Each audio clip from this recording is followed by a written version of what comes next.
I'm supposed to have an intro video. So I want to say we have a new intro video coming up, and it is by Roundly X. So thank you so much, Roundly X, for making the intro in this background. As we are seeing it on the side, we can see Roundly X right there. He did a really awesome job. It looks really great. I was actually stoked the second I saw them. I was like, oh my.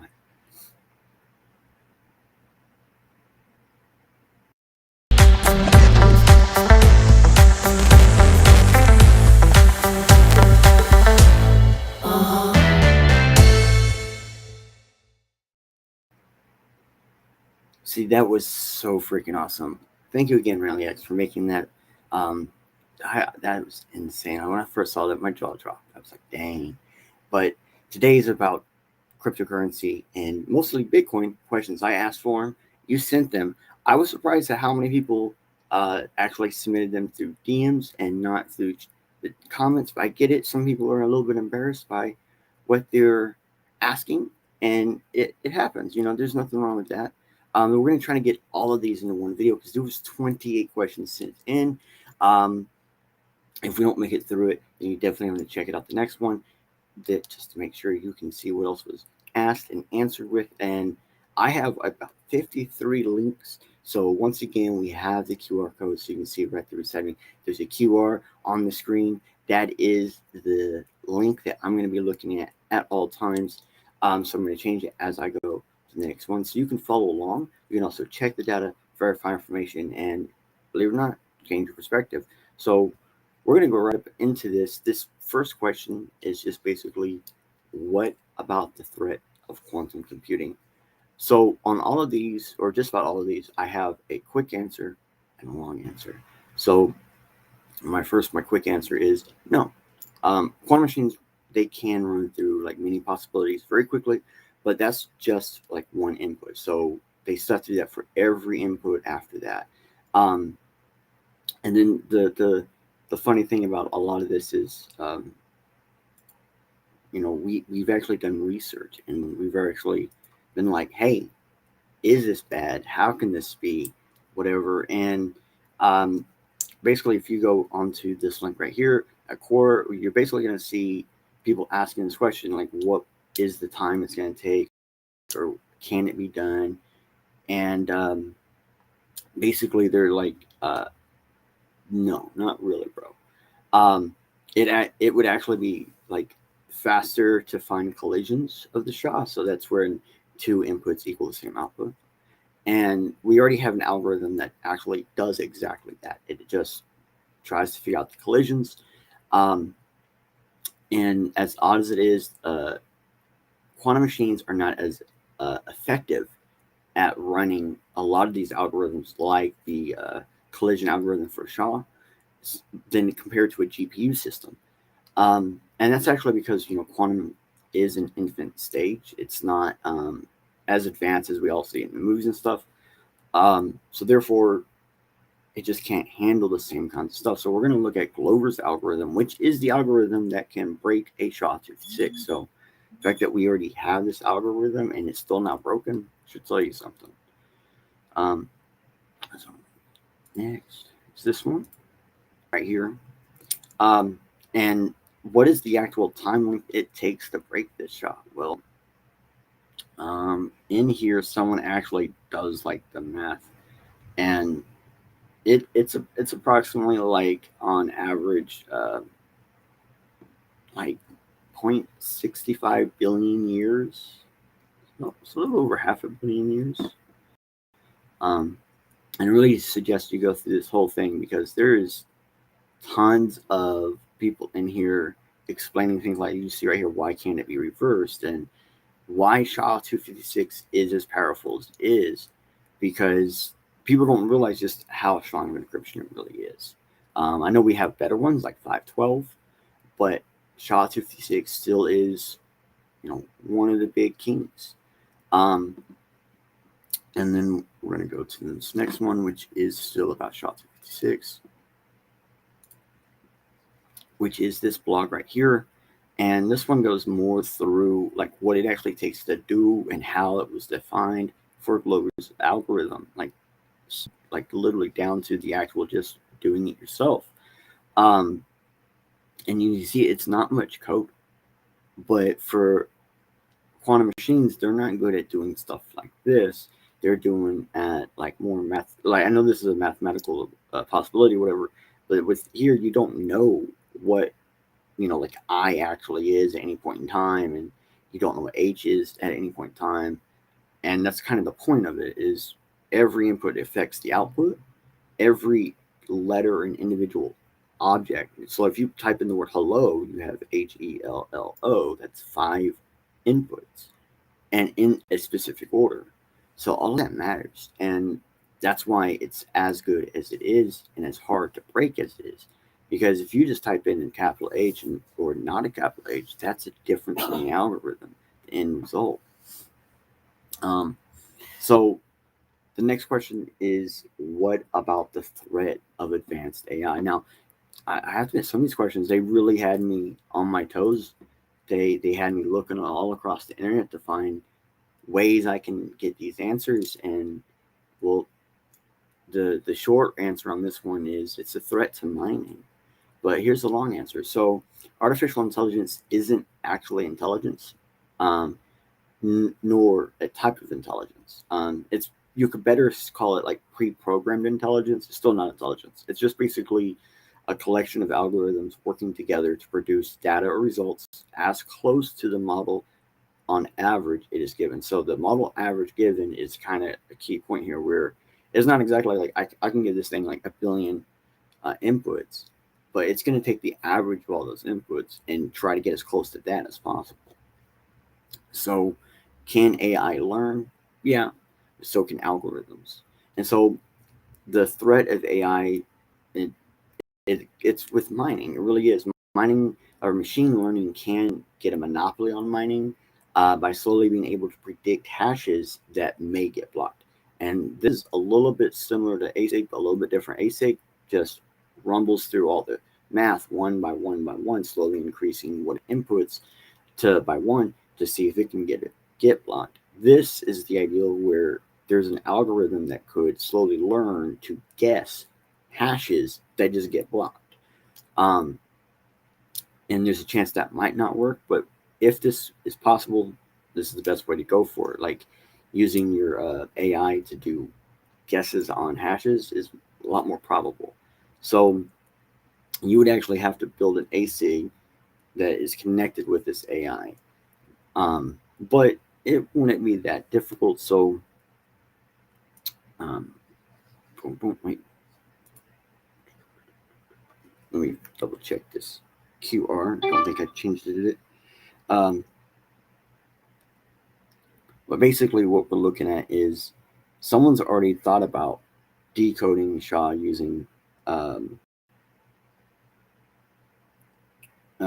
basically using AI. And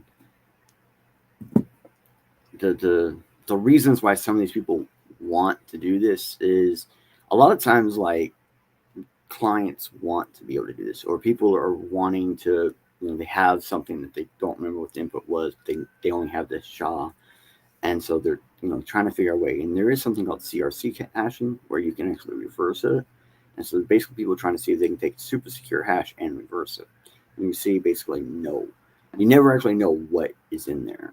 And this entire article here, well, it's not really an article, it's like a back and forth forum on this concept on cross-validated. And it's actually really good. They go back and forth multiple times, and they have tons of solutionable processes, and then the people come back in and explain and show and give examples of why that's not possible. But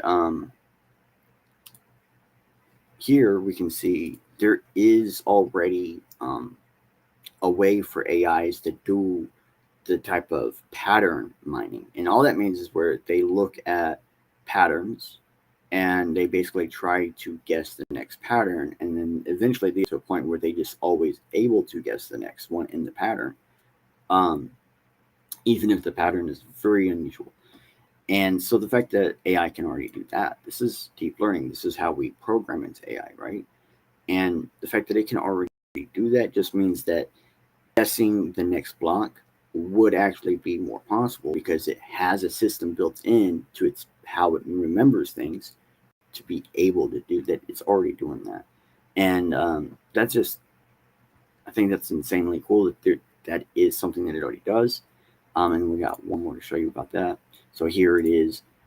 If you want to learn how to actually do sequential mining learning, there's an entire website for you or an article for you. It's not, I guess, not very long.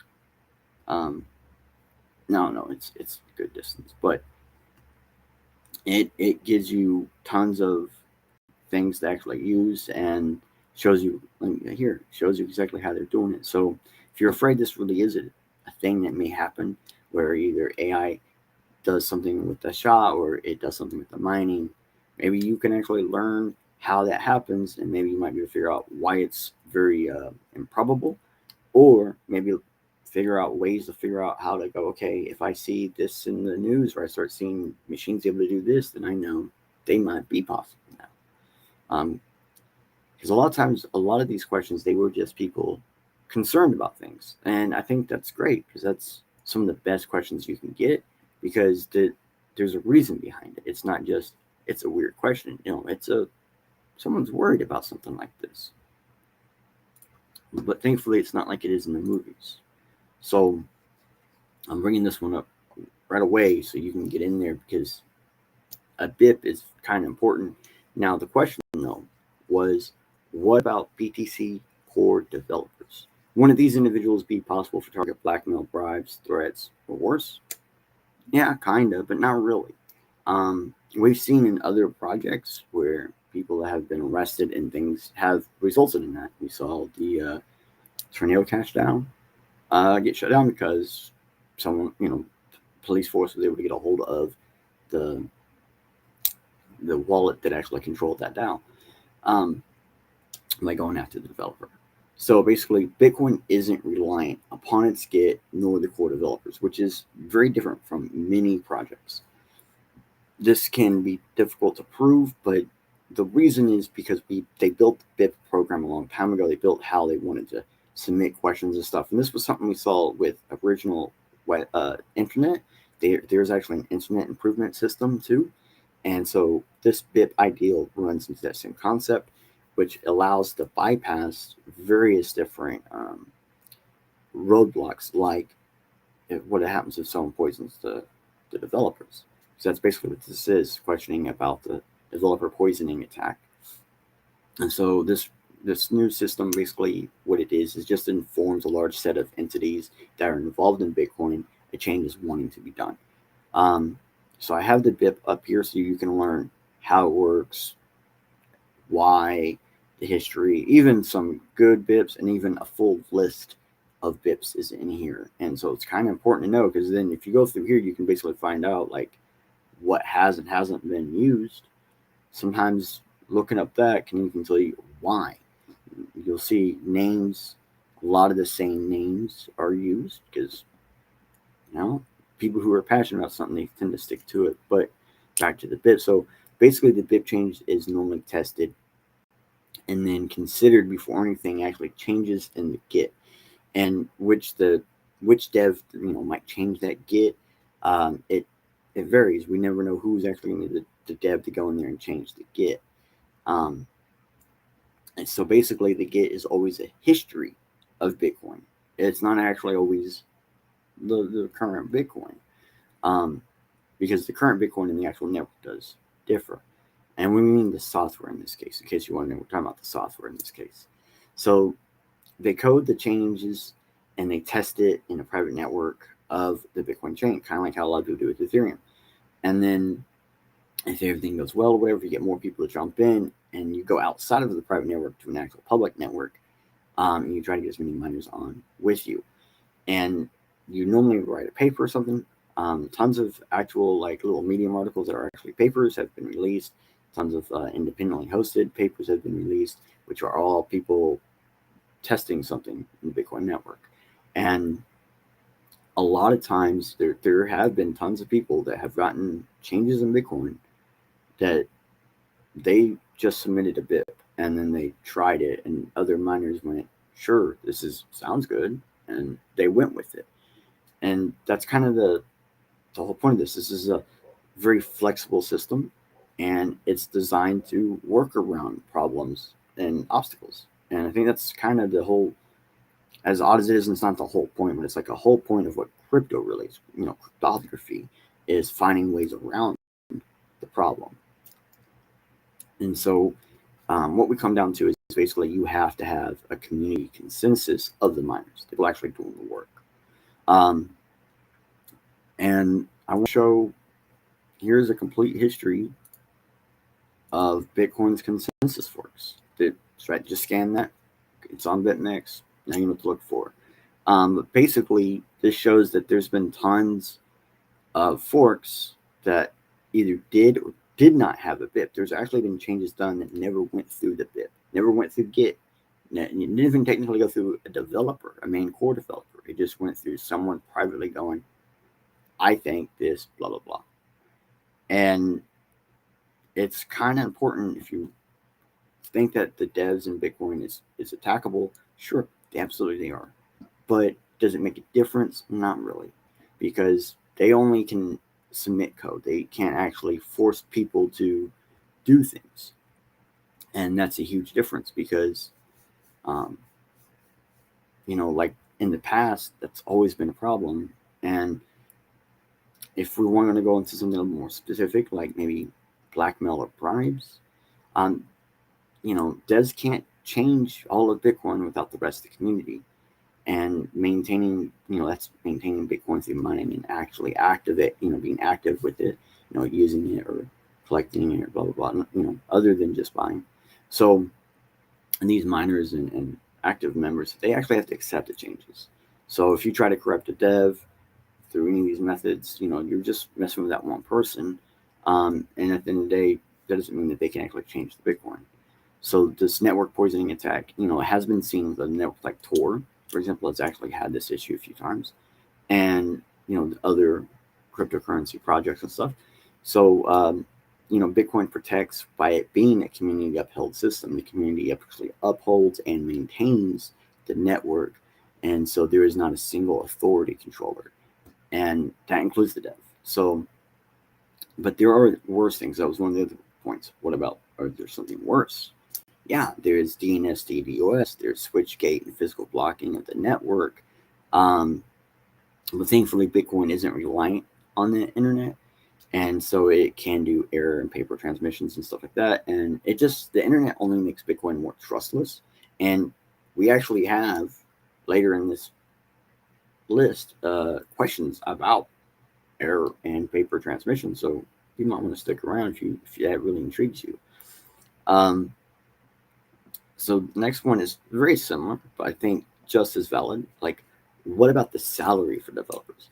If they can't earn a living doing what they're doing, then they'll quit, right? But if you don't pay them, and they would have to kind of listen to you because you're paying them, right? And then also, is a DAO a potential solution for this? So 3 questions, really 3 answers. Short answers, not really, kind of, and no. So not really is to, if they can't earn a living doing this, won't they just quit? Well, Bitcoin devs are supposed to be mining as payment for their contributions, because being a core developer for Bitcoin is actually considered volunteer work. It's you ain't no one forcing you to do that. Like, even if you get paid from someone, you can get paid to do Bitcoin, be a Bitcoin core dev, and then never do anything as Bitcoin core dev. Like, you're volunteering. You don't actually even have to do work. And so, that the other thing is, thankfully, almost all the Bitcoin devs, like core devs, have been able, to do this as being self-sovereign, which means either this is a hobby for them and because they've already made their money elsewhere, or this is like they have Bitcoin and they want to secure that. So, and they have money from elsewhere previously, and they're like, okay, let's do this. So kinda is to like, would they have to listen to their payers. And well, yeah, kind of, but not really. You know, it gets kind of confusing because it's like I said earlier, it's volunteer work. You can do really whatever you want. So basically, Bitcoin devs, they're supposed to be mining and stuff. They don't have to care, and that is kind of the beauty of that part, right?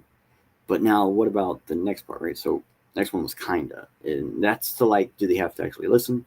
And we've seen this in science, health, and tech already, where scientists, that meme is, 10 out of 10 scientists always agree with the people that pay them. We can say the same thing about healthcare. 10 out of 10 doctors agree with their payers, and in that case, you're probably thinking doctor actually gets paid by the people, but a lot of times doctors get paid by hospitals.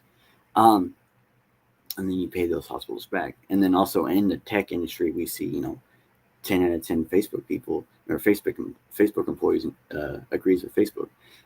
So you're not sure, but with this, it's completely different because you can pay all of them. Like Blockstream, for example, and then the community still has to accept what they do. So if they add changes or do things and it just no one gives, then no one gives a, and it doesn't go anywhere. And Blockstream just wastes a lot of money. So the devs can do all the correct things they want, but again, it's really up to the Bitcoin community. So some good examples of what I'm talking about is the Bitcoin versus Bitcoin Cash split was actually a really good example because it kind of was this. There was initially like people in charge in the Bitcoin community that had tons of money, including Bitcoin, and they tried to get changes done to the network that the community said no. A majority of the community said no, and then that is what started the process of the Bitcoin Cash to Bitcoin split. And so the different changes in those two networks and everything. So we're also seeing that, like, controlling the Git and by the devs and stuff, because they are, I believe, like right now, all the core devs are actually paid by Blockstream. This is what I was referring to when I said like Blockstream, and there are some people that think that this actually is already a problem. So I'm gonna pull up, there we go. Okay, so Bitcoin versus Bitcoin Cash, Battle of the Forks. If you don't know how this happened, why, this page is going to be extremely helpful for you because they go through it. Basically, it was like this. Bitcoin was having problems scaling. People wanted to go to 2 megabyte blocks or larger. A portion of the Bitcoin community wanted to increase the block size, right? While a large portion wanted to stay the same. And a sidechain solution of SegWit was suggested and then rejected. It was actually rejected, I think, twice. And then eventually Bitcoin became Bitcoin and Bitcoin Cash.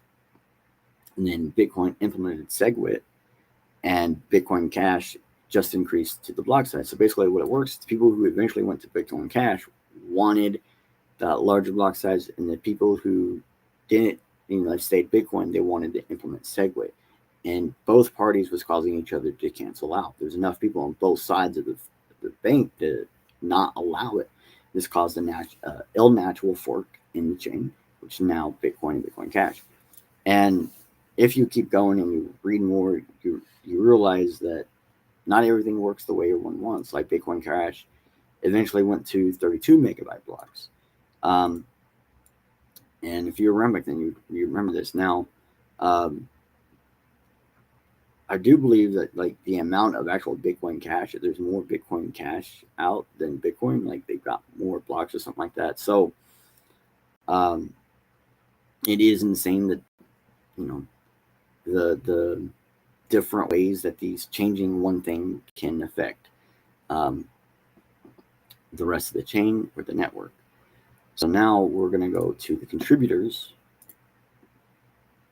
So if you go to the Bitcoin Git, you can actually look at the contributors. You can see basically a graph of contributors by the Git. So this isn't core devs. This is all of the contributors. And there's actually a way inside here. I think I got to go further or something. There's actually a way to see how much, like, they were paid. So you can see who got paid what and how much they put into it. And I think that is definitely a way you can verify that your Bitcoin core devs or your Bitcoin devs in general are not being poisoned. So here is the Bitcoin talk forum, where people are actually talking about how Bitcoin, Blockstream is destroying Bitcoin by paying core developers. And keep in mind that, like, at the time this came out in 2017, Bitcoin core developers was like one of the least paid jobs in the world. Even though it was a volunteer job, it was still the least paid. And they started getting paid by Blockstream because Blockstream started becoming a big company. I do like the idea that someone is donating to them. There is actually an entire donation page, which I forgot to pull up. That was an accident on my part. But next time, if we're talking about Bitcoin core devs, I'll bring that up. Because anybody can donate to the devs as a general construct to help pay. So the last part was about the DAO. Could the DAO be a potential solution? Basically, no. DAOs are insanely difficult to actually become decentralized, and almost always it's controlled by someone, like a wallet or another organization or foundation, or even an individual person. So a DAO would be actually a new attack on Bitcoin, because Bitcoin, is supposed to keep as few attack edges as possible. It's supposed to keep as many of them out as possible. And the DAO could be additional attack methods. So that would actually be a bad ideal. And if you think about it, it kind of already is working as DAO as it is. It's not, it's just a community project running by the community. And it's a bit strange to think about. Like, it already is DAO, bro, because it's already decentralized. It's already autonomous. It already does what it wants. It already makes changes independently and does all this other fun stuff on its own. And it doesn't need anything to actually communicate that other than the channels that's already been put in place.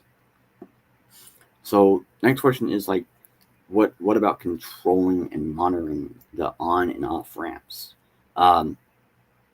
Like a very strict draconian government regulation, like they'll kick down your door for owning Bitcoin or crypto. Wouldn't that be a problem? So I'm going to take this again into multiple parts, because kind of multiple parts, some of it's about explaining the other parts, but it's all good talks though. So on and off ramps beyond mining is controllable. I can't say that any other way, bro.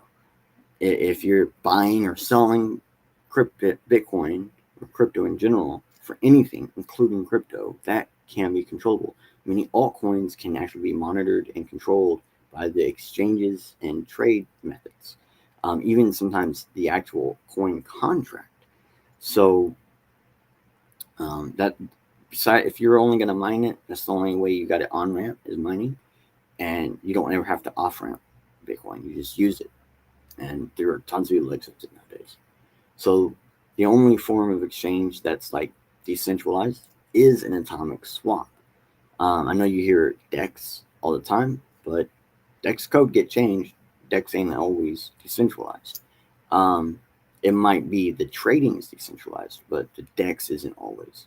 So these atomic swaps, they really are the key. Now, for a good example, we have XMR or Monero to Bitcoin, atomic swaps, and these are dual on-chain swapping of Monero to Bitcoin, and there's no third party.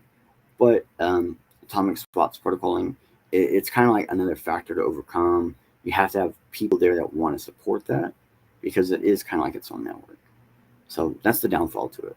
But the fact of the matter, you can like move your Bitcoin on-chain of Bitcoin to get on-chain Monero, no questions asked. That's kind of cool. So mining is the only way to obtain Bitcoin anonymously.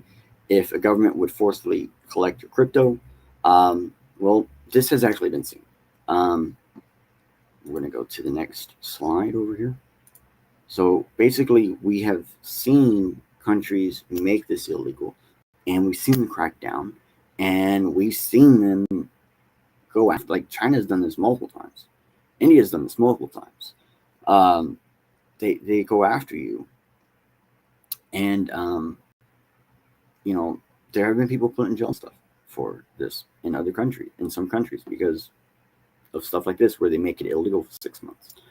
Now I'm going to go to this next slide about. So, China has seized $4 billion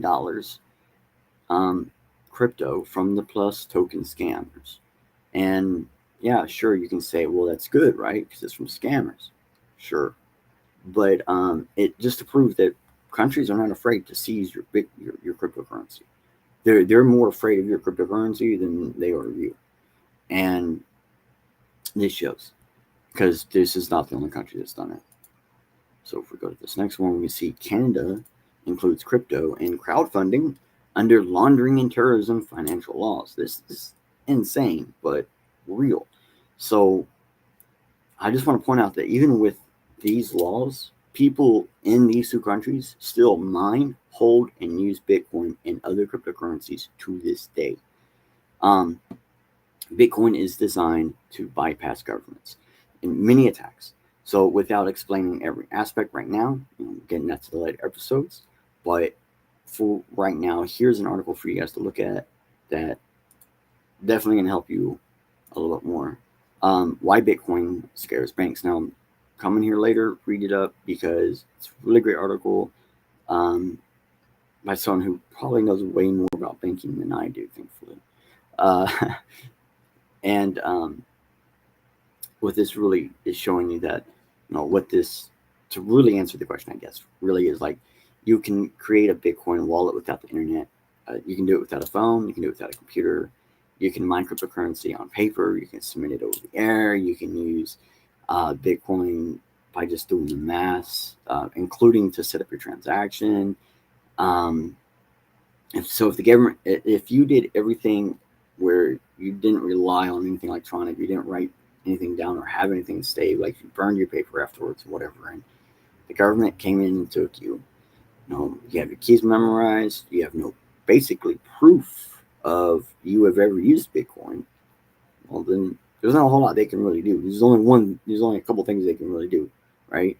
Continue on their path they got you in for however they want to, or let you go. And in most cases, they're going to let you go because they're not going to even be able to prove you have Bitcoin or you've even used Bitcoin. So if you do live in a place that's draconian, like, you may need to set your game up a little bit higher than other people. You may need to do a little bit more than other people. But, my point is, you memorize your keys, you never wrote them down, electronics, government can't prove nothing. And in a lot of cases, that's going to save you.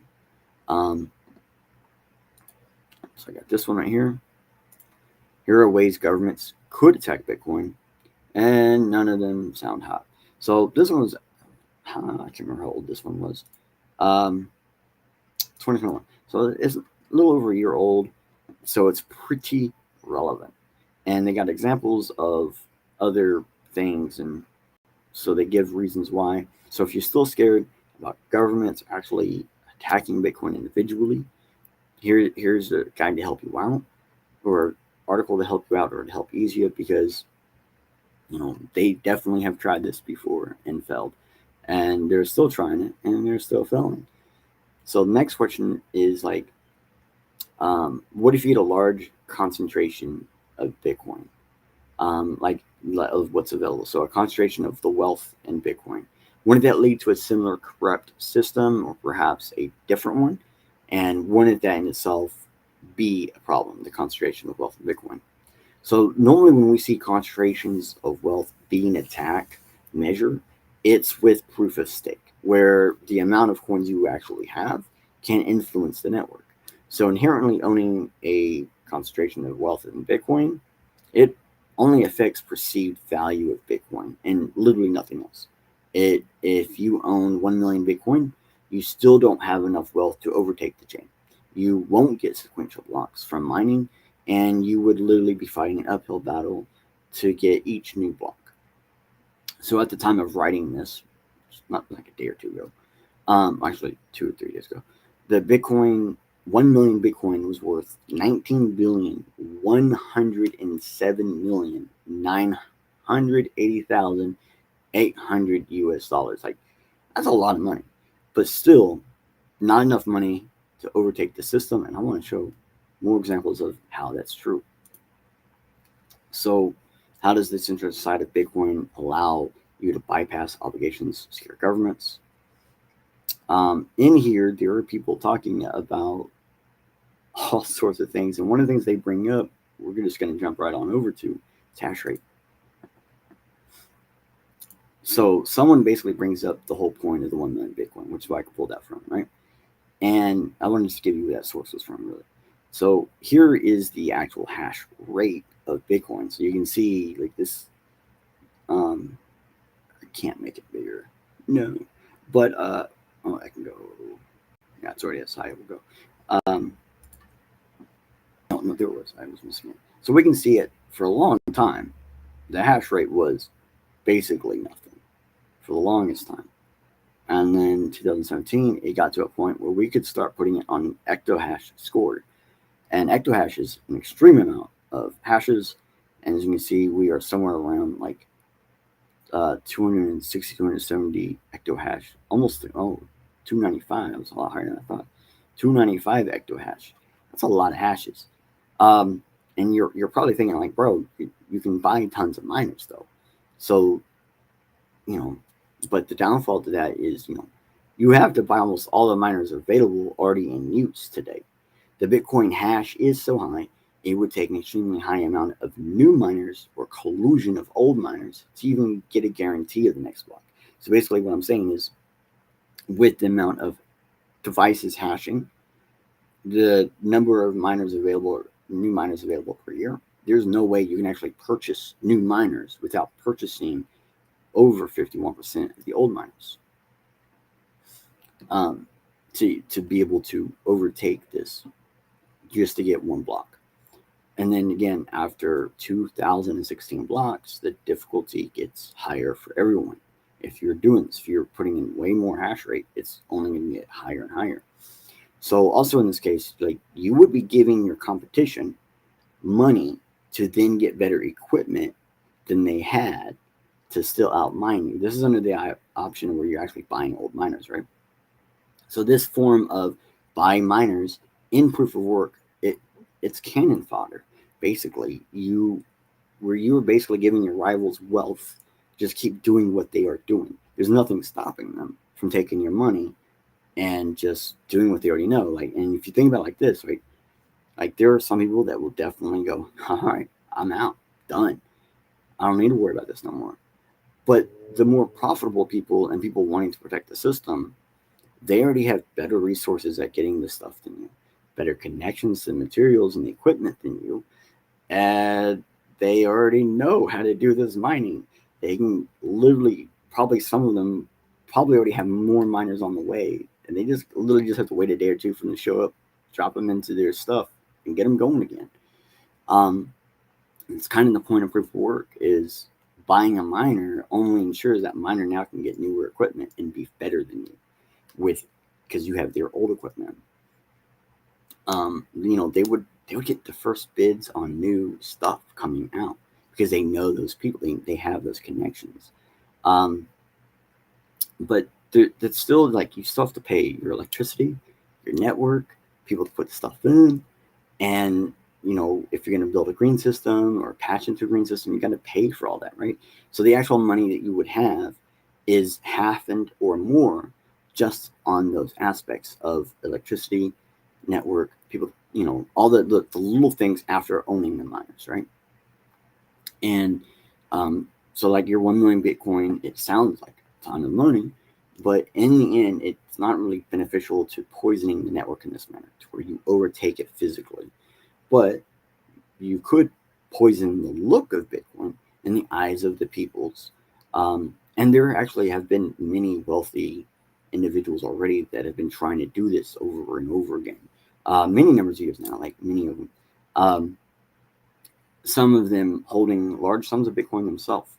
Like some of the people that's been trying to disprove Bitcoin through talking about it actually own good amounts of Bitcoin. and your wealth would be like more influential in this case, because you don't even have to spend your Bitcoin to poison the look of Bitcoin. And I'm not going to say names, but I will say that these people that have tried to bring down Bitcoin in this manner, they say stuff like it'll go to zero. That's a dead project. And some of them still will sell you gold for that Bitcoin. So unless price actually means something to you, concentration of Bitcoin wealth doesn't really mean anything. Many people like already barter with Bitcoin, where they actually get people to accept lower costs. Like they'll basically lower their price because you can convince them, hey, look, there's a really good chance your Bitcoin's gonna be worth more in this length of time. And if the seller is like, you know what, I can wait that length of time with that Bitcoin, then they might actually go for that deal, because that ensures they have some other form of wealth in their back pocket, or they might use it as a savings. And that being able to barter with your Bitcoin, that can be a big difference between, sustaining and just spending. So the next one is like, what about uh, what about when mining stops and the last Bitcoin is mined? Like, it's a good question. I get this asked all the time. And basically, they're asking, does it just rely on the fees? And they also want to know, wouldn't that jeopardize its security? And how does that even work? So, bro, I actually understand what you're talking about here. Like, this is probably one of the questions that every so often I rerun through my mind, because I've been around this game so long. I've been around the cryptocurrency game so long. I've seen coins completely like you mine all of it. There'd be proof of coins, and you mine all of the coins. So there are no technical new coins, and it's insane. Like, just how these coins, they keep pushing, you know. But let's get down into it. And the point that Bitcoin no longer is producing new coins, the security will already be there. We've seen the we just saw the hash rate. Let me go back to that real fast. The hash rate's huge, bro. It's grown in the last 6 months. It's staying huge, bro. It's not just dipping super hard. When it dips, it doesn't really dip bad. And there have been 2 different times where we almost had a death spiral, where you kill by dropping out a lot of miners, but they still didn't do it. So many of your, in this scenario where Bitcoin mining is now just fees only, a lot of your for-profit big mining facilities, they're going to drop out. That's just going to be automatic. They're going to drop out. They're going to sell the stuff at a bit of a discount, and they're going to make a lot more money that way. And so, there's tons of people though mining without profit already. Like, they already mine without profit just to secure the network. So the ideal is that by the time this happens in 2140 or so, many people's devices, everything will basically be mining Bitcoin, and because Bitcoin's going to mine almost anything. And so the hash rate won't really drop super low. It won't drop enough to be overtaken by an entity or government. And at the same time, again, every block is randomly accepted. So, doesn't mean that a drop in difficulty is going to make it any easier to actually get the next block or to attack in that manner. And at the same time, every 2016 blocks, it gets a little bit harder if you're adding in more hash rate. But when you're releasing that hash rate, it gets a little bit easier, meaning more devices will be able to mine Bitcoin. If we have a big dip in hash rate, more people are going to jump on it, because, well, now it's a little more profitable. And if like one entity thinks that they can basically increase the hash rate enough to start getting sequential blocks because the hash rate dropped so low or whatever, and again, that's to do a double spin basically, then there's a chance that there's going to be another company, another person, another thing thinking the exact same thing. And this type of fight, because we've seen this before, actually causes hash rate increase, and it pushes that national security higher and higher again. So the hash rate after the last mined Bitcoin can be more fluid. Like, it doesn't have to be constant. It can be more fluid without losing any security, just because the demand to attack that chain will be lower than, compared to if it had fresh and brand new Bitcoin. So the closest to a sequential attack that we've ever seen was 7 years ago. Wait, why is that one not on my screen? Oh man, I missed that thing. I mean, I bring this up for you real fast. This should be the QR. Yeah, there we go. So this was 7 years ago, 11 months, almost 8 years ago. There were 6 sequential blocks by a single mining pool. And people were afraid, and this is on Bitcoin Talk, people were afraid that this was going to be a problem. All right. So just so you know right here, like they even said it's a problem, right, bro? And yeah, basically, no, it's still not a problem. So to explain why it's not a problem, you gotta look what a pool is. And a pool is a group of miners working together, but they split the reward evenly based on the input. So if there's 1,000 people and Joe Blow puts in 20%, Joe Blow will get 20% of the rewards. So that means that it's possible for pools to get sequential blocks compared to like solo miners. Like it's more possible, but the actual miner that gets blocked is still random. The players in that pool don't have to play by the same miner configuration. So inherently there is no way to use for a pool to be used in that manner. Now we have seen pools do other things, but those were mining networks and actual pools. So now we're going to bring up that pool history maker. Right here, short history of the world's largest mining pools.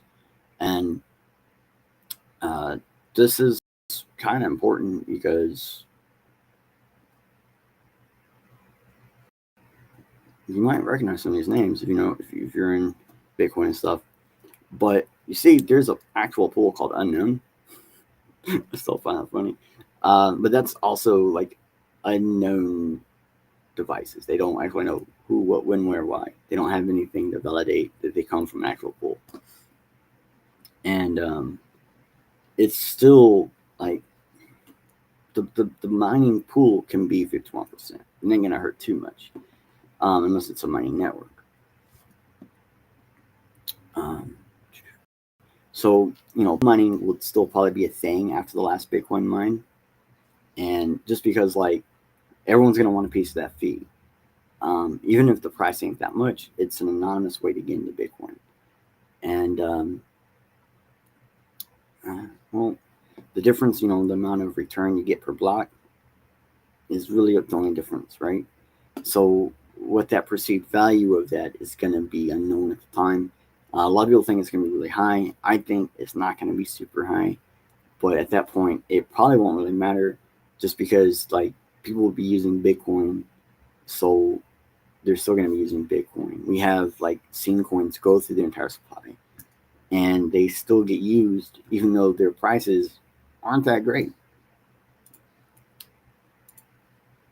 Here is top proof of work tokens by capitalization. So now I want to point out over here on this circulating supply, anytime you don't see that bar, that chain is most likely, it's basically like you see Doge and XMR, Monero. It's basically all of those are mined out, or it's infinite.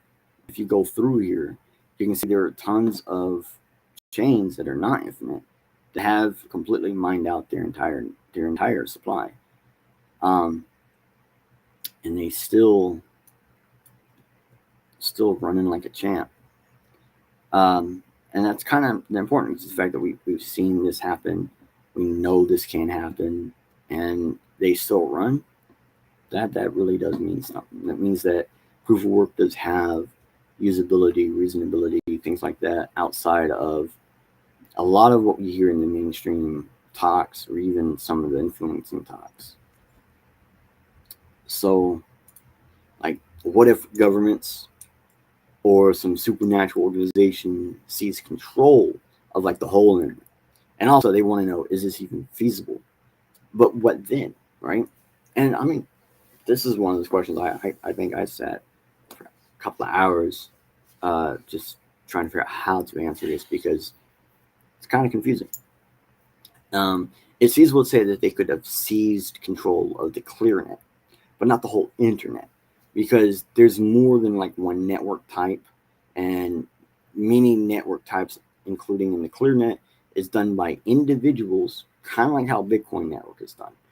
So tons of people working together in various ways to keep this service in existence. So I'm going to bring up this real fast. No internet? No problem. Send that Bitcoin by amateur radio.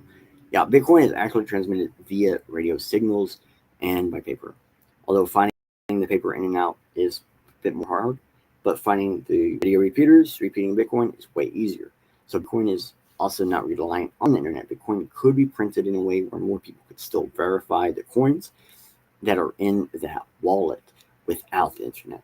There are various forms of internet as well. I got kind of hinted at. And so they would also have to like take over these on the internet. So say they take over the clearnet, like I suggested, right? Then what would happen? All right, cool. Bitcoin would then transmission would switch to a non-public internet, and then it's still just to maintain that connection. Stuff like satellite networks, which Bitcoin is currently being broadcasted on, the Onion, which is a permissionless internet, botnets, which is bypasses your internet completely by having an interconnected network of individual devices, DAT protocol, hash nets, and mesh nets, which mesh nets are small, more private internets that can bypass seizability. Before Bitcoin would drop down to just radio. So it goes through all of those other internet forms before it goes to only radio. And for your information, because I think these are actually great things to know, here's how to do Bitcoin over Tor. Actually, this got the pictures and everything. I really like this one. It's super short, super effective, gets it right to the point. Using your Bitcoin over Tor. And that includes mining. But, what about those unseizable ways of transmitting Bitcoin? Well, here's actually how you can make Bitcoin unstoppable. And this is part one, which is directly with mesh networks. It's really awesome to read. So basically, the list of opportunities that Bitcoin can use, it's good, it's large. And then hash nets and mesh nets can completely bypass the internet 100%. And, it can be done in a way where it's just like the Bitcoin network. It becomes where we could have an external layer of networking in everywhere that the government has no control over. And so with like each form of internet, whether it's being seized or whatever, the mesh nets still can exist. So if there's any way for Bitcoin to transmit, it definitely will transmit. But even if transmitting isn't possible, the chain, it just holds, right? And then you can actually use NFC chips and USBs and QRs as kind of cash to people that hold, the remaining standing of the chain. And so that database that's being built, it can still be used even if there's no internet. Bitcoin will still live on. Yeah, sure, you can't create a transaction, but you can transfer wallets all day. Which kind of leads me into the very next question. I'm glad these two are beside each other. What if power goes down? Like it's a targeted weapon, or solar flare or energy issues or internet. Power goes down, which means of course your internet went down, right? Well, by this point, I've probably already answered most of it, but there's still more we can talk about. So Bitcoin is still usable by hand and paper. Electronics and the internet just make it, again, more trustless and easier to use. Is not needed. There are paper backups of Bitcoin. There are Bitcoin chain that is, a paper database, and this database is basically paper ledger. And then you can actually go through paper and verify that wallet has an amount of Bitcoin. And basically you can use it as cash, like I was just saying. So there would be no splitting of a wallet. There would be no wallet sweeping or anything like that. So basically, if you was buying a product worth half a Bitcoin and you only have a wallet worth 1 Bitcoin, the cashier would give you back half a Bitcoin, a wallet with half a Bitcoin. You guys verify everything you need to verify. They verify your wallet, you verify their return wallet, and your cash back. Basically, you have to go, okay, yeah, I see it. Yeah, okay. And then boom, you have a product with a little bit less Bitcoin. They have less product but more Bitcoin. Done. So I'm not just gonna leave you hanging though. Oh no. I'm actually gonna direct you to an article that may just help you um, do mining Bitcoin by hand. That is right. Mining Bitcoin by hand. And someone actually calculated like how much of a hash they were able to get. They were able to get 0.67 hashes a day. It's not bad if it's all being done by hand. And I got one more for I actually got the actual full original article. So I recommend you go to here, watch the video, and then go through more information to help you out, especially in the video. And if you have time for it and stuff, go for it because it's actually really cool. But I know not everybody's going to want to watch a video and try it. Some people are just going to want to try it. There's this thing called Code Project where they actually teach you how to create a transaction by hand. And I am not on this site, so I'm not logged in to be able to show you it. But if you want to log into an account and see what's up, you actually could learn how to do your own transactions all by hand. And I think that's really, really handy. Something that we definitely going to have to talk more about later in a different episode.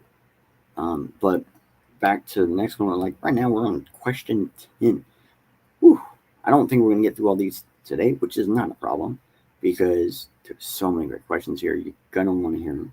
So question 10 is like, what if there is a coerced effort by like all the governments around the world? What if there's like all of them? Fuck it, let's take it over. And they want to control all the miners. Well, again, like China already tried to do this basically. They went after the miners directly. And it's still one of the top 3 or 4 countries mining Bitcoin to this day. So that's what we're going to bring up. I'm going to show you that. China definitely tried to hurt Bitcoin by, going directly after the mining. They went after the mining. And we did see a dip in price. But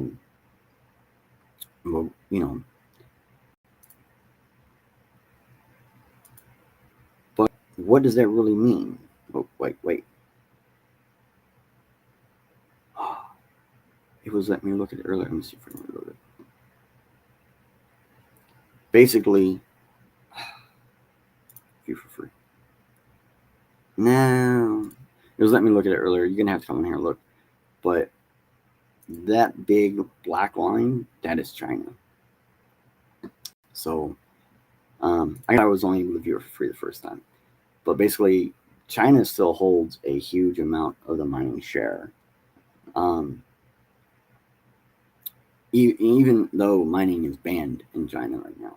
So at the moment, like if all the countries try to stop mining, they wouldn't be able to stop Bitcoin. They, would cause larger sways of hash rate. Like they'd make the hash rate go up and down larger, which, and with that could cause a death spiral. But like ultimately, there's areas people can mine in secrecy. They can also mine in international waters. Mining can be mobile. It doesn't have to be done in major facilities. So this type of attack could just actually cause like a global war of people versus government, because the amount of people mining Bitcoin is extremely large.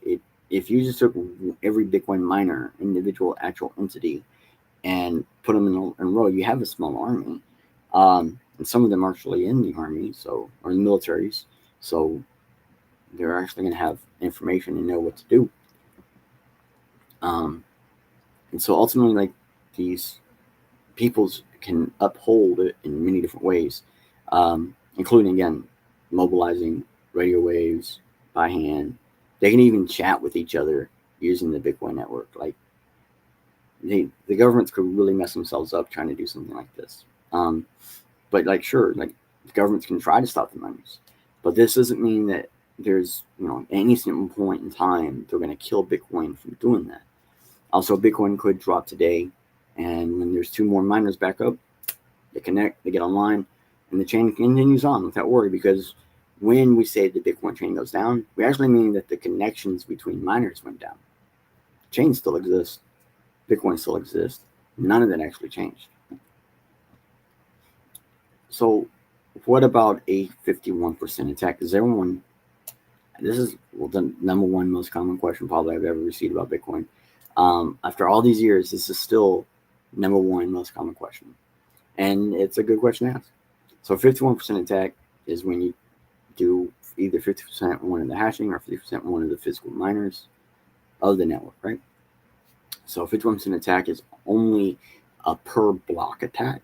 And to be honest, just because someone has 51% of all the miners, there's no guarantee they can even block. There's no guarantee they're going to get every block or the next block. And when a chain is small enough, the 51% attack, it really does do damage. But again, to the new blocks, right? And it can do damage to the chain, but with Bitcoin being over 100 gigahash, like that's kind of the limit, right? 100 gigahash is when we saw it being basically impossible to do 51% attacks on networks. Even if one entity were being over 100 gigahash, which we're way over that, one entity controlling 51% of the miners' hash rate and physical miners in total, they still may never actually get a block. I know it sounds scary, but it's a fun fact to think about. So to 51% attack to do a rollback of the chain, that means to reverse transactions, to change things and double spend, and they would have to get sequential blocks for a period of time, depending on how far back in the chain you want to go or need to go. And this type of attack of changing the database and doing double spins is the most probable case for a 51% attack. So this is the most common reason why someone might actually do a 51% attack, because they want to change data, double spin, and have more money. But at the same time, we have seen 51% attacks both be good and bad. So here's some fun stuff to think about. Here we can actually look to see what a 51% attack is, how it works, all that stuff. But what I want to do is I want to go through these 51% attacks in history. So Bitcoin Gold was the first one. And it was the first chain we saw with the, and basically someone double spent 1,900 Bitcoin Gold, and there was an approximate point in time where it was like 72,000's worth of money was double spent and stolen. And during the time frame the double attack was going on, they couldn't see the double spins. People couldn't see it on the network unless you were in the part of the network that was actually doing the attack. You couldn't see none of it. It just wasn't there, and then out of nowhere, boom, it was. This is why they increased, Binance and other places increased withdrawal requirements and all these other things. Because basically, these people double attacking, and it was affecting exchanges more than anything. So Ethereum Classic did have its 51% attack in 2019. It was about $1.1 million worth of crypto that was basically double spent, and it was done because someone was able to increase the hash rate by 3,000 gigahash. And so every time the chain got down to 300 gigahash, they started attacking it. I said earlier 100 gigahash, but this one actually did at 300 gigahash. I didn't even realize that. But yeah, they actually had to take over 63% of the network to do this. And what it was a mining pool that was actually a mining network. And they were able to control 63%. So that 51% actually was a 63%. And that's what it took. Is it took way more than 51% to actually do the attack. Bitcoin Cash. Yes, Bitcoin Cash has had their attack. This is the fun one though, because basically there was 2 giant mining pools that performed a 51% attack to stop an unknown miner from seizing coins that didn't belong to them. Basically, there were people sending coins to anyone can spend address. Right? They were spending to an address that anyone could spend. And since the chain split in 2017 to make Bitcoin Cash and then Bitcoin still continued, there were a significant number of coins accidentally sent to this anyone can spend address. And due to that, it was possible to collect. So BTC Top and BTC.com initiated a 51% attack to basically keep that miner from obtaining those funds that was technically for someone else. However, as strategy arose concerns around this, saying, does that mean Bitcoin Cash is not decentralized? It actually made it seem like these 2 entities had too much power at their hands. And this is when we first started really noticing that a Bitcoin hashing network is different than a Bitcoin hashing pool. And then they have like how to prevent it, bottom lines of it, some other fun stuff. So great blog, highly recommend it. That is awesome here though. It's actually being used for good in a weird way. But there's probably one more question you're thinking. What's the cost to do a double spin? Well, it's not that bad. Unless you're Bitcoin, then it's really bad. That's a lot of money. It's in the billions. So this site right here, that QR right above me, basically allows you to see what it costs to double spin or to do a 51% attack, basically. So you can do your double spins. And a lot of times when people say cost to double spin, this is where they pull the cost from. And there are people that actually already use this list to then 51% attack chains. So people have been paying attention to this list for a long time. And yes, there are coins that have no cost to double spin to do a 51% attack. And then for a 1 hour cost rate, you have some that are $0, $2, $5, $7, $1. So if you want coins on the chain, you want a 51% attack a chain, there are chains you can do it on for nothing. So okay. This next question, it brought a tear to my eye, but I get it. So what if spyware is in all devices or necessary components? That's the part that really got me. So many of the Bitcoin devices, the miners and the nodes, they're actually really old devices. And any device made after about 2007 should be capable to mine, transmit, and broadcast the Bitcoin chain. So people would actually have to stop using new devices and components. Bottom line, they'd have to stop using new, go back to old. And many of the Bitcoin devices are made by individuals. So a lot of your ASICs and big miners, they're made by individuals. And those individuals work their way up to having enough funds to become a company, to hire people, to get more processes, to do stuff better. And nowadays, chips can be 3D printed and assembled by individuals or small companies. There would be more fail chips, which a lot of the systems they use to make chips is to just ensure that they're more successfully created chips where they won't fail. But this manufacturing process can still be done on the go, like mobile. So here is a website about obtaining mobile clean rooms, which is one of the things you need to do chips. And they're surprisingly affordable. If you are making chips on the go, it would be your option. Some of these can be put onto the backs of trucks and can be moved. And as you can see, technical requirements, pretty low. It's just basically power, bro. Although this one needs a lot of power. Some of them not so much. So chips are normally made in these clean rooms, and there are mobile versions of these clean rooms that can be used to this day. The machines needed to 3D print can be just done in 3 types of printers. Now we're talking about printing machines to then print the chips. So there's 3 printers you need to do that. And out of these 3 printers, a combination of 2 of these printers can actually print your chips. Keep that in mind. The first one is sonic injection, which is one of these. This is a good example.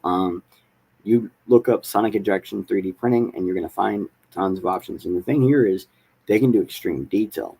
Extreme detail. Basically, it fills us up with a bath, and it prints in that manner with sonic waves and light, and it's fun. And you can create very complex shapes, materials, all sorts of different things. Then we have metal printers. Yes, 3D print with metal. So here's an industry that actually, a company that actually just deals with that. And as you can see, it's called a DMLS, metal 3D printing. I don't know if DMLS is their company or what, but every time I looked up 3D printing, there was some form of an LS in it. So that probably has something to do with it.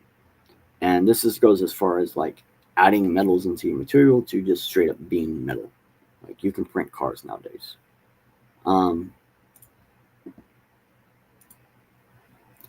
Multi-filament. This is, a lot of times I think they're called dual extruded. Yeah, dual extruder 3D printers. I think there's even more. There's ones that do tri and quad extrusions. And these are fairly reasonably priced. And so that's all the printers you need to start printing 3 chips. Or you can take it a step further, and you can just buy a 3D printer that does specifically chips. Like there are people that have already printed chips, and you see some of these are done in new ways where that's the entire chip in pieces on that little in between those tweezers.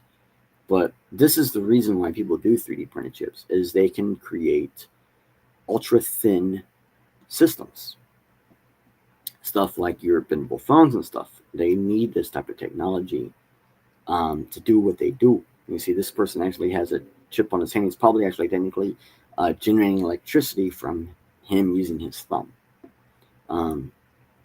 They got little dots there, connectors, so you can actually connect other things to it. Maybe you could use it to handle prosthetics and other things.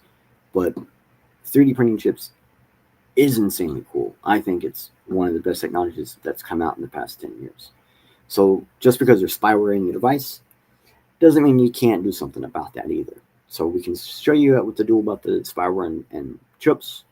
Now the device. Many devices can be flashed or remove the spyware, which means you just change the OS, and then it can be used without the other entity knowing that you did this. This comes down to more like, it's up to you to use how you either given or how you choose to use it. No one has to buy an electronic device to have one. No one has to be set with the operating system their device is given to them with. I know there are some devices that when you try to do it, they break. And just don't buy those devices.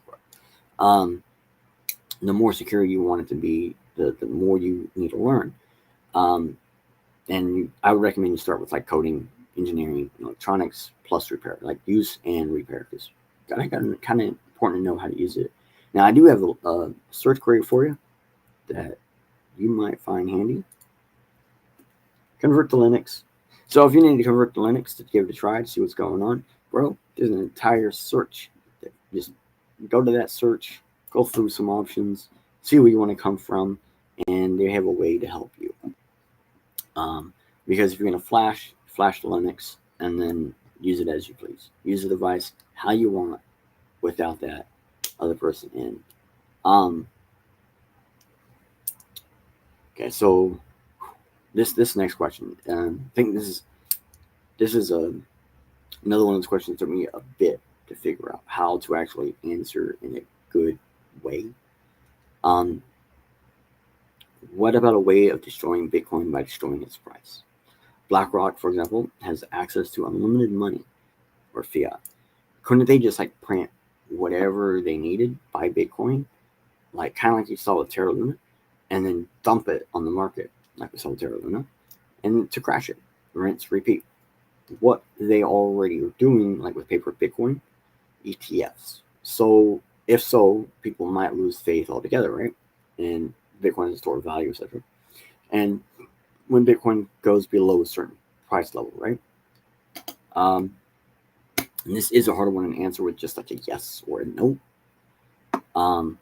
And we're going to take it in its pieces, and I'm going to do my best to explain this. So destroying the Bitcoin's price is the first part. The price of Bitcoin is only relevant to large entities and outsiders. Those are people not really using Bitcoin. Those are speculative Bitcoiners and traders. Those are outsiders.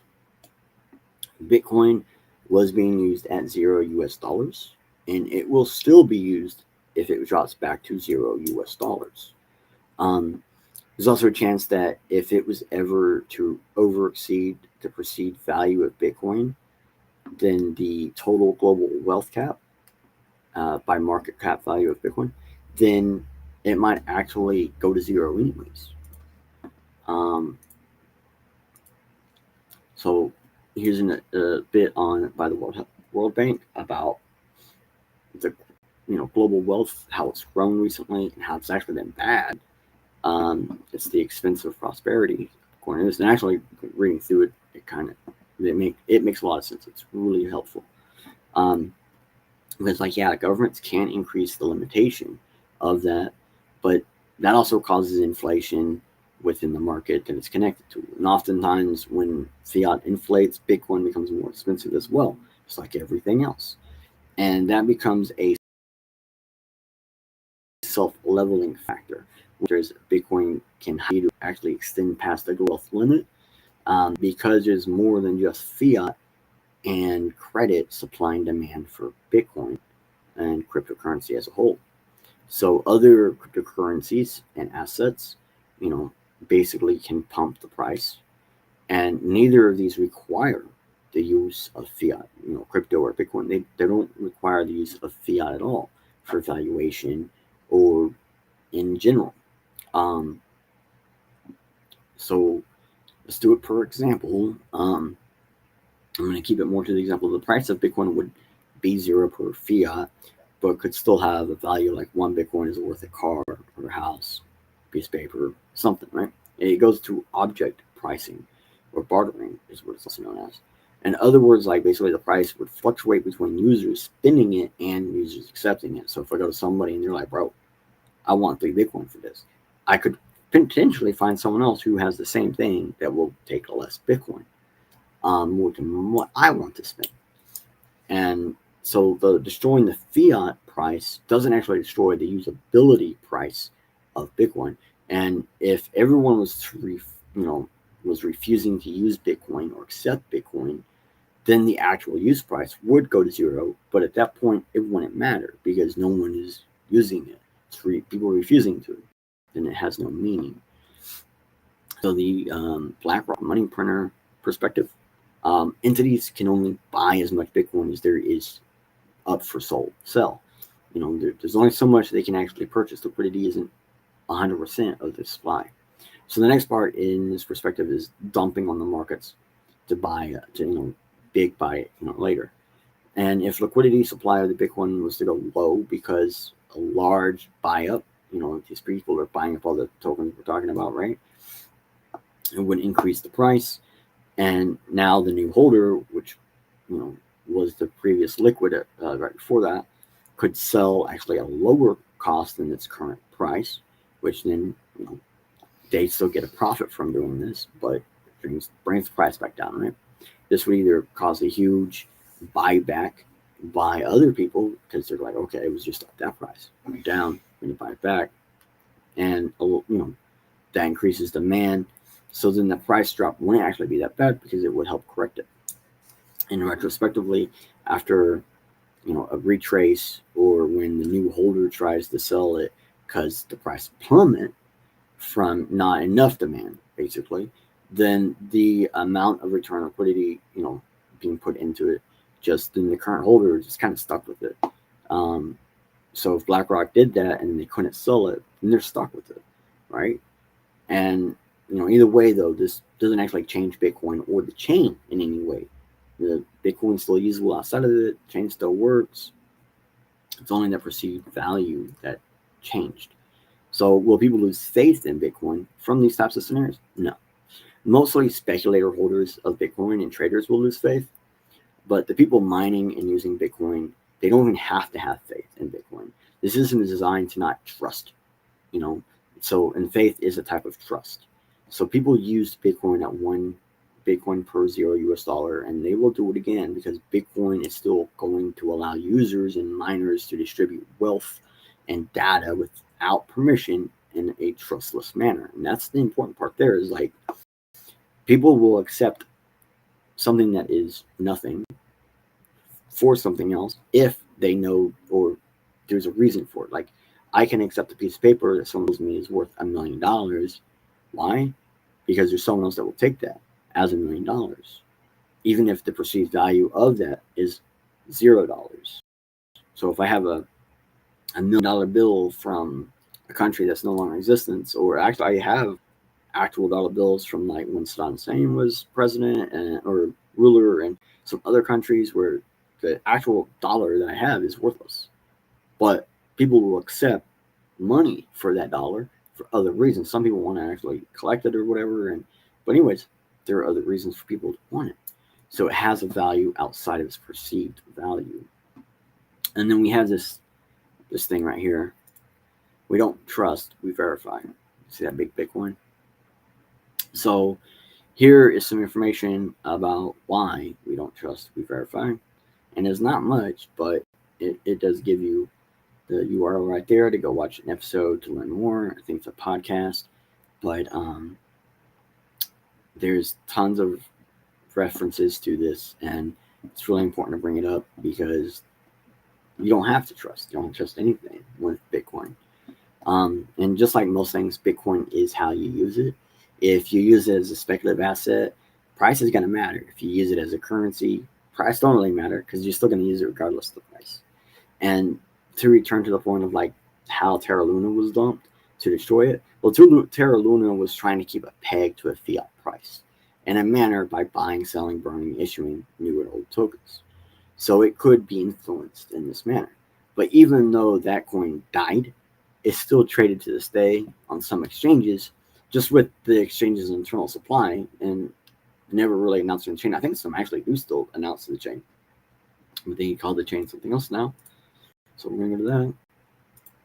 Terra Classic is what it's called now. And we can see right down here in volume, it still has quite a bit of volume. Still mostly, still mostly on centralized exchanges. So I don't think I'm going to get through any more questions today, just because like the next question I think is going to take like 20-30 minutes just to answer.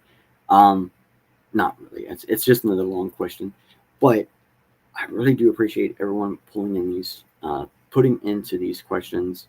These were some really great ones. We have more, like we're only up. That was question number 13 was I just did. We have 28 of these, so what, like 15 more, and these questions only get better. Like, oh my gosh, I really want to thank you everybody, for submitting in your questions, for everyone thinking of different things or to ask. And I got a lot less of the generic questions we normally get in these types of scenarios, and I'm really thankful for that, because then that means that you out there are really thinking hard about various different things, and that means that you're probably already changing your perspective about things. And that's important because we are an ever-growing everything, so our perspective can change as we get new information, so we see new things. And I want to thank again Roundly X for the intro, that background. Oh my gosh, it's so beautiful, bro. Thank you so much. I want to thank Bitcoin Live Network, Nick and J Dahmer. Thank you guys so much. It's been an awesome ride. Super having fun doing these, and I hope to see you guys on the next episode in 2 weeks on this spot here on Twitter. around the same time frame probably. Hopefully, who knows? It might be a little bit later. But normally around this time frame of where I jumped in today. I actually forgot what time it is right now. But anyways, hope you guys enjoy. Have a nice day. Keep changing your perspective.